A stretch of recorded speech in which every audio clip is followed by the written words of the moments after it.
Question number 2, Alastair Scott. Thank you, Mr Speaker. My question is to the Minister of Finance and asks, what reports has he received on the outlook for the New Zealand economy? The Honourable Bill English. Mr Speaker, earlier today the Reserve Bank released its monetary policy statement and cut the official cash rate by 25 basis points to 2%. The official cash rate is now the lowest it has been in its history. The Reserve Bank forecast growth to accelerate from 2.5% this year to 3.4% in each of the next 2 years. The outlook is broadly similar to their June statement, but stronger growth now being forecast. The drivers of this growth include stimulatory monetary conditions, higher terms of trade, strong construction activity and strong tourist spending. This confirms New Zealand remains one of the better performing developed economies. Supplementary question, Alastair Scott. In light of the lift in forecast economic growth over the next 3 years, what is the Reserve Bank's outlook for the labour market? The Honourable Bill English.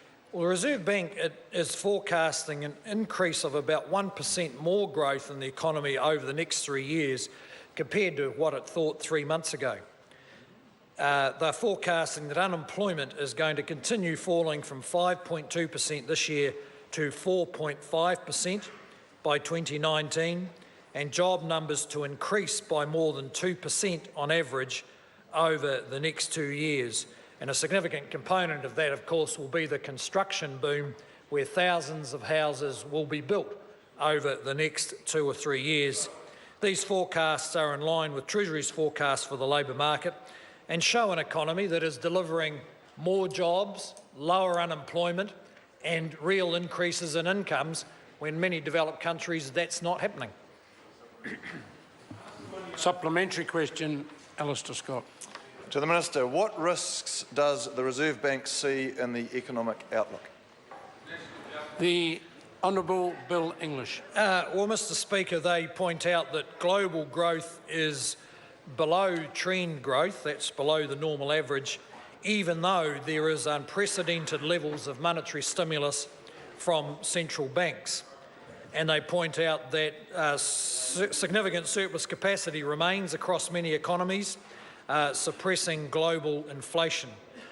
Weak global conditions and low interest rates internationally are placing upward pressure on the New Zealand dollar, and the Reserve Bank has signalled continuing concern about the exchange rate being too high. Faced with these risks, the government's continuing to focus on building New Zealand's competitiveness and giving businesses the confidence to invest and create jobs and lift incomes. Supplementary question, Alastair Scott. To the Minister, what steps is the government taking to support growth in jobs, wages and investment? The Honourable Bill English. Well, Mr Speaker, while the Reserve Bank has presented a fairly positive outlook for the New Zealand economy, this can't be taken for granted because forecasts are just forecasts. That's why we have a wide-ranging program to ensure the economy remains resilient and continues to grow. For instance, billions of dollars are being invested in public infrastructure, including the rollout of ultra-fast broadband, and there's been significant new investment in science and innovation, as well as government focusing on getting higher productivity and better results in the public sector, which represents about a quarter of the economy. Question number